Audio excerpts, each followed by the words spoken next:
Cafe Kultum tanpa batas. Assalamualaikum warahmatullahi wabarakatuh. Apa kabar sahabat setia Cafe Kultum? Semoga sehat selalu dan dimudahkan rezekinya. Amin. Loh, nggak ada ustadznya. Tenang, hari ini kita akan silaturahmi ke Majelis 15 RT 06. Yuk, ikuti saya, kita silaturahmi ke Majelis 15 RT 06. Let's go! Hari ini saya berkunjung silaturahmi ke Majelis 15 ya? Majelis 15 RT 06. Nah, malam ini kita ditemani oleh Ustadz Abdul Khalid dan Ustadz Tajudin. Dan bapak-bapak lagi ngumpul, makannya udah selesai, Pak? Alhamdulillah, makannya udah selesai ya semua ya. Nah, langsung aja. Kalau ada yang mau ajukan pertanyaan, boleh langsung ke Pak Ustadz. Nah, Cafe Kultum ini bisa kolaps dengan majelis-majelis taklim yang lain. Ya, mungkin ini project, ya pilot project collab dengan Majelis 15 RT 06. Mungkin majelis-majelis yang lain boleh, silahkan. Mungkin dari bapak-bapak yang lain ada yang mau bertanya, silahkan Pak. Assalamualaikum warahmatullahi wabarakatuh. Sebelumnya terima kasih untuk hostnya Gus Erik. Ini ada pertanyaan mewakili dari teman saya. Boleh dijawab Ustadz Khalid ataupun Ustadz Tajudin, ya kan? Ketika sekitaran puasa, ketika kita di bulan puasa, ya kan, namanya kita berkeluarga, ya kan. Jadi namanya hasrat itu kan tidak bisa dibendung tuh. Ya kan?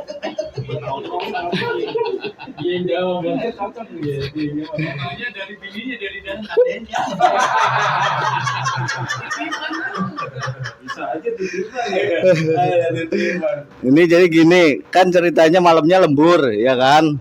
Nggak taunya saking capeknya lembur, nggak taunya tiba-tiba bangunnya pagi nih, ya kan? Kelewat subuh pula, nggak istilahnya nggak sahur pula. Itu gimana hukumnya? Secara kan kalau misalkan puasa kan harus suci dari hadas besar. Pertanyaan pertama berkaitan dengan puasa di bulan Ramadan. Di malamnya melakukan biasalah suami istri gitu ya. Suami istri ya. Main bola atau apa RT mah gitu ya. Sampai-sampai saking pulasnya gitu ya, saking capeknya ya. Sampai terlewat ya, sahur pun terlewat ya, sampai subuh pun terlewat. Aduh, Pak Hasim itu yang lewat bangun-bangun jam 7 ya, baru teringat, wah iya saya semalam kan melakukan sama istri. Nah bagaimana ini kan gitu kan ya. Gimana Pak Hasim?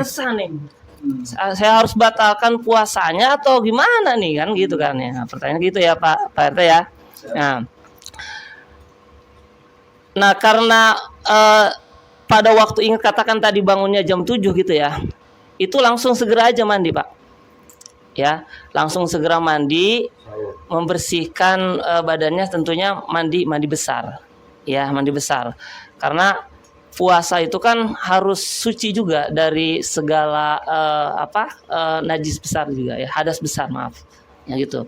Jadi harus mandi terlebih dahulu. Lanjutkan aja nggak apa-apa Pak. Nggak apa-apa. Jadi enggak bukan nambah, maksudnya ini puasanya lanjutkan gitu. Kalau nambah mah nanti malamnya lagi gitu. Pengalaman sendiri itu biasanya kalau lanjutkan mah. Gitu ya. Kemudian sampai tidak sahur Pak kan gitu ya. Udah nggak apa-apa ya, nggak apa-apa.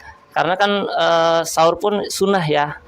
Sunnah itu kan tadi ya, dilaksanakan mendapatkan pahala, ditinggalkan tidak apa-apa.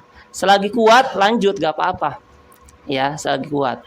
Kecuali tiba-tiba sakit ya kan, karena tadi nggak makan nggak minum ya, karena tadi nggak sahur itu tiba-tiba sakit, boleh membatalkan puasa. Selagi masih kuat ya, lanjut aja puasanya walaupun memang tidak sahur gitu ya, gitu. Nah seperti itu jawabannya. Ada yang mau ditanyakan kembali, Pak? Oh, Pak Yusak, silakan. Nah, iya. Assalamualaikum warahmatullahi wabarakatuh. Nah, kalau di Islamnya kan ajarannya ketika dengar azan kita harus melaksanakan sholat ke tempat yang dikumandangkannya azan. Nah, posisi kita ini kan sedang bekerja. Ya kemungkinan bisa sholatnya mungkin di akhir-akhir waktunya Ustaz, pas mau mepet-mepet asar ya, jadi kayak orang mau dijama gitu karena emang nggak ada jam sholatnya Ustaz. Jadi duhur kan harusnya jam 12, kita sholatnya jam setengah 3. Setengah 3 pas selesai sholat duhur, terus nggak lama 10 menit 15 menit sholat asar. Nah maghribnya juga kayak gitu. Nah itu kalau kayak gitu gimana Ustaz? Itu kan. Nah kalau saya kan mikirnya karena saya ada uzur atau kayak gimana, atau ya habis mau gimana juga. Kalau memang kita mau melaksanakan dengan niat sholat juga, di situ ada, ya pokoknya ada begitulah status, paham lah ya. Kalau mau sholat tapi di tempat spa boleh nggak Ustaz? Ya itu kayak gitu juga gimana Ustaz? Ya mohon penjelasannya, terima kasih. Assalamualaikum warahmatullahi wabarakatuh. Jadi ketika posisi kerja kita tidak memungkinkan untuk melaksanakan sholat, ya. Contoh, Ada kesempatan. iya biasanya agak susah, agak susah Ustaz posisinya. Biasanya emang mepet waktunya. Contoh masuk shift 2, masuk shift 2 itu masuknya kadang di jam 3. Jam 3 masuk, ya kan, nanti kan balik jam 11. Nah, kita udah masuk jam 3, jumlah orangnya terbatas banget. Nah, kita hanya bisa melaksanakan sholat ketika sudah mulai masuk istirahat. Shift 2 istirahatnya mungkin sekitar di jam setengah 6. Setengah 6 itu kan belum masuk waktu sholat ya. Belum masuk waktu sholat maghrib. Ya. Nah, boleh nggak kira-kira gitu? Ya, Pak Ustadz, pertanyaan kira-kira gitu. Jadi, melaksanakan sholat wajibnya di mepet-mepet akhir. Nah, karena kita harus menjaga pekerjaan kita. Kira-kira seperti itu, Ustadz. Ya. Pertanyaan yang cukup bagus ya, luar biasa. Memang pertanyaan ini setiap hari kita lakukan dalam pekerjaan. Manakala ketika kita mau melaksanakan sholat itu tadi ya, tidak ada kesempatan untuk melaksanakan sholat pada waktu itu, gitu kan. Nah, apa yang harus kita lakukan ya?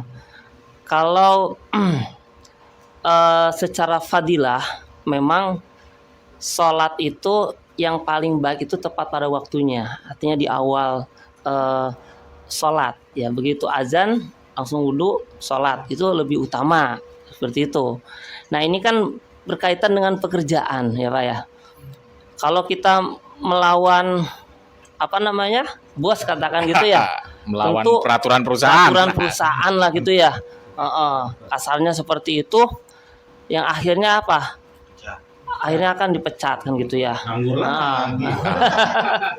Ya. Nah, maka selagi ada kesempatan, tidak ada istilahnya alasan untuk meninggalkan sholat.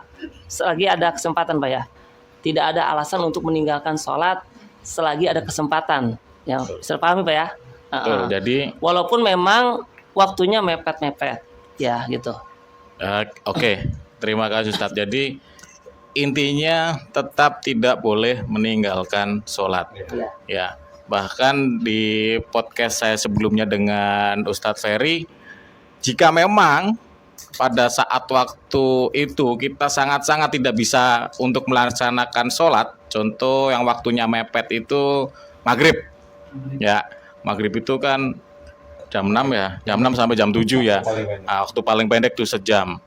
Nah, terkadang kita yang pekerjaannya driver ya kan, yang berada di tol, yang masih berada di tol, ketika berada di tol itu susah banget untuk cari rest area ya kan. Nah, udah habis nih, katanya tetap boleh dilaksanakan ketika masuk ke Isya di jamak. Jadi intinya tetap tidak boleh meninggalkan sholat, meskipun ketika pas bekerja dilaksanakannya di akhir, ya sudah nggak apa-apa gitu ya. Kira-kira gitu ya Ustaz ya? Iya, jamak takhir. Apa ya bahasanya ya? Jamak takhir. Jamak takhir, atau banyak keringanan itu apa sih bahasanya? Ruksoh. Ruksoh. Ya, banyak keringanan. Banyak keringanan lah dalam kita beragama, insya Allah. Ya. Tapi bukan berarti disepelekan. Sepelekan. Nah, itu. Mungkin Pak RT. Pak RT. Udah rapi-rapi. Ah, Pak RT sini. ada yang mau tanyakan? Ini Pak RT udah rapi banget udah Ustaz. Ah, belum. Pak RT dulu. Belum. Ah, silakan ke sini dong. Ininya nggak nyampe. Ini feedback. Belum, tenang aja. Slow. Slotnya masih banyak, tenang aja. Alhamdulillah, Pak RT mau mengajukan pertanyaan. Kalau bisa pertanyaan jangan yang mudah, Pak RT. Sia-sia sudah ngundang 2 ustadz, masih pertanyaan mudah. Yang rumit sekalian kalau perlu. Terima kasih Pak Erik yang punya program podcast Cafe Kultum yang berkunjung di lingkungan saya RT 6. Alhamdulillah di RT 6 bapak-bapaknya soleh semua. Nggak ada yang solehah, soleh. Kita hanya tahu bahwa kita perintahnya adalah cuman sholat. Kita sudah melaksanakan sholat. Tapi kita hanya sholat itu hanya untuk membatalkan kewajiban kita sebagai umat Islam. Sedang kita nggak tahu nih syariatnya itu apa dalam Islam itu yang harus kita kejar untuk mendapat pahala dan ya insya Allah matinya husnul khotimah. Nah, mungkin itu aja Tat. Jadi ketidaktahuan kita sebagai umat Islam terkait syariat Islam. Terima kasih Pak Ustadz. Dalam banget pertanyaannya. Kayak ngerti aja. Silakan Pak Ustadz, saya juga bingung mau jawabnya. Oke, terima kasih atas pertanyaan dari Bapak RT yang pertanyaannya luar biasa, cakep. Dalam. Seperti laut Sulawesi. Nih, di dalam Al-Quran Allah berfirman, udkhulu fis-silmi kafah, kan gitu ya. Masuklah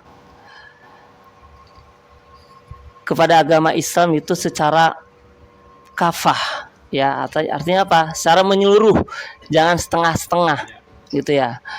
Nah, berkaitan dengan apa yang harus kita lakukan berkaitan dengan syariat ya, Pak. Syariat Allah dan Rasulnya itu cukup banyak. Yang pasti kita sesuai dengan kemampuan kita, Pak. Ya. Saat itu kita mampu di situ ya udah kita lakukan, ya kan? Itu. Seperti halnya satu contoh paling kecil aja gitu ya. Syariat Islam kan satu contoh seperti menutup aurat lah gitu ya. Di lingkungan kita atau di keluarga kita dulu deh gitu ya, sebelum ke orang lain gitu. Bagaimana kita mengajarkan istri kita itu menutup aurat, satu contoh gitu ya. Terus diri kita juga menutup aurat ketika kita di luar, nah gitu, seperti itu. Jadi banyak sekali syariat Islam itu. Kalau dijelaskan satu-satu nggak sampai memakan waktu 2 bulan 3 bulan ya. Banyak sekali gitu ya. Satu contoh paling kecil juga, manakala kita makan ya, hendaknya kan Rasul mengajarkan kepada kita kan untuk duduk ya, makan, minum, duduk, itu pun syariat Islam gitu kan, syariat Islam yang paling terkecil dulu gitu. Sebelum kita masuk kamar mandi ada doanya ya, keluar kamar mandi pun ada doanya, mau makan, mau minum, mau tidur gitu kan ada doanya, semuanya doa. Itu bagian daripada syariat Islam ya. Yang paling terpokok syariat Islam itu betul apa yang tadi disampaikan oleh Bapak RT, yaitu tentang sholat. Nah, karena sholat itu adalah amal yang pertama kali ditanya nanti ketika di akhirat. Nah, tuh Pak RT tuh ke masjid, Ya. Pak RT, Kalau jangan sholatnya anaknya doang. bolong-bolong, mohon maaf ini ya. Makanya saya nanya Pak Ustadz. Saya siap dihakimi. Ini buat kita juga, buat semua ya. Kadang saya Buat merasa semua. sedih di samping anak Pak RT, ya Allah, RT-nya belum dapat hidayah. Ya. Syariat pokok yang paling itu yang harus kita lakukan yaitu sholat, Pak. Sholat. Setiap hari kita diperintahkan sholat sehari semalam kan 5 kali ya, Pak. 5 kali 17 rakaat. Yang itu yang tidak boleh kita tinggalkan apapun keadaannya. Apapun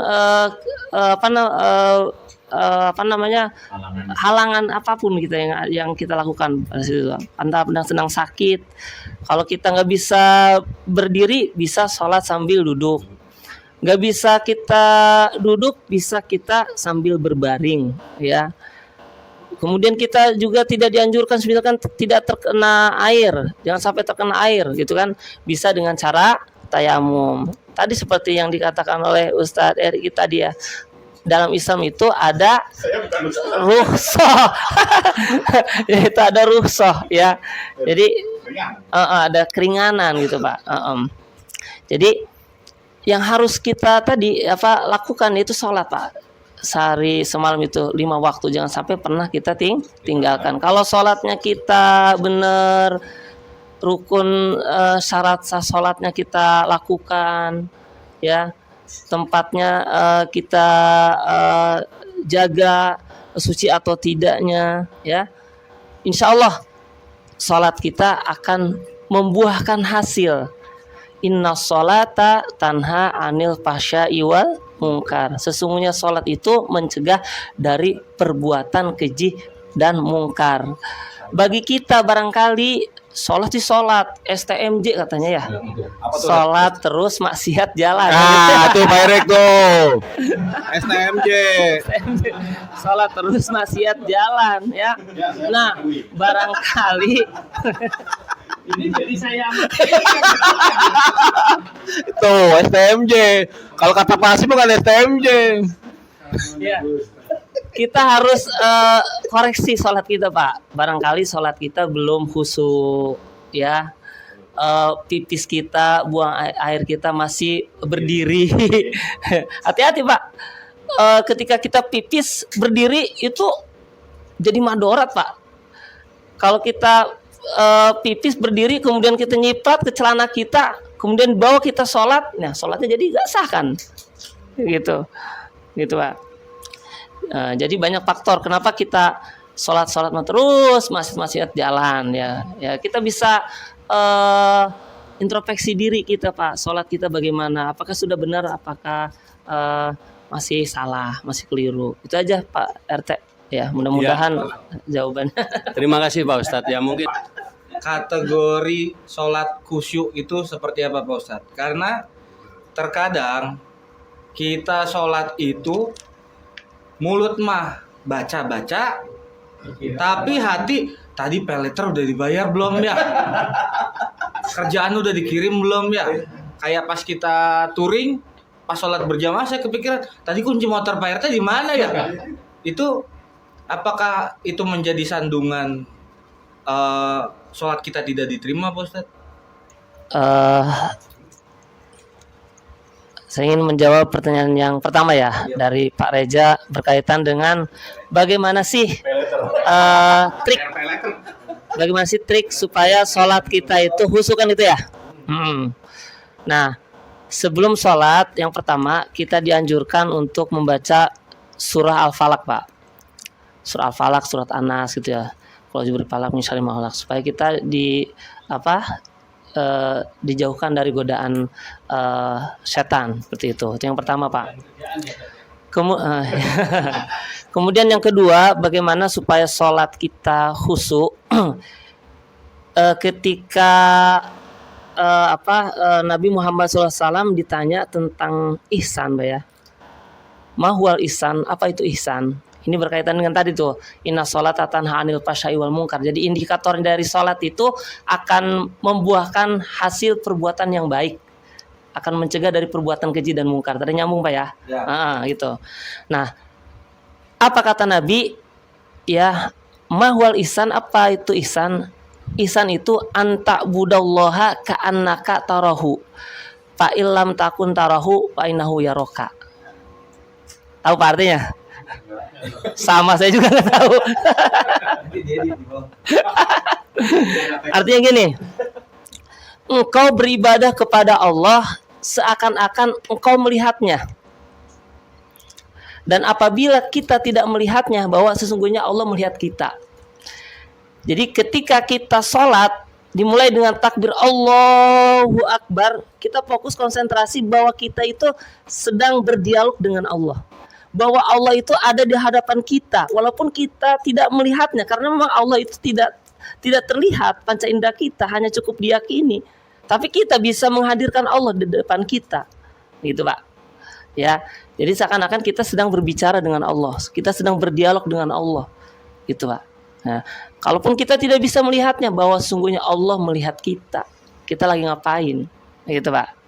Nah, memang manusiawi Pak, bukan hanya bapak-bapak aja, ketika kita sholat itu kadang-kadang pikiran kita melayang. Betul Pak ya? Betul, kemana-mana ya, karena kita manusia biasa ya, manusia biasa. Makanya selepas kita sholat, Rasulullah SAW mengajarkan kepada kita untuk membaca istighfar Pak. Astagfirullah, astagfirullah, astagfirullah, istighfar ya. Kemudian bagaimana supaya kita menyempurnakan sholat, supaya yang tadi bolong-bolong itu ya, melayang pemikiran kita, itu kan sholat kita jadi kurang sempurna. Maka kata Nabi, untuk menyempurnakan yang tadi sholat tidak khusyuk tadi, iringilah dengan sholat sunnah ba'diyah, sholat sunnah ba'diyah, sholat sunnah qobliyah. Itu akan menyempurnakan sholat sholat wajib kita Pak. Nah gitu Pak. Terima kasih. Terima kasih untuk Ustadz Khalid dan Ustadz Tajudin atas segala jawaban dari pertanyaan bapak-bapak yang agak nyeleneh. Dan memang pertanyaan itu menjadi menjadi pertanyaan juga dalam otak kita, bahwa ternyata banyak hal-hal dalam keseharian kita yang masih banyak kita pertanyakan. Terima kasih untuk semuanya. Jika tidak ada pertanyaan lagi, saya tutup. Semoga Majelis 15 bisa istiqomah terus setiap Kamis dengan yasinan, tahlilan, dan tanya jawab tentang keseharian. Apakah keseharian kita itu sudah sesuai dengan syariat Islam? Saya rasa cukup. Sampai ketemu kembali di Cafe Kultum tanpa batas selanjutnya. Terima kasih. Wassalamualaikum warahmatullahi wabarakatuh. Waalaikumsalam warahmatullahi wabarakatuh.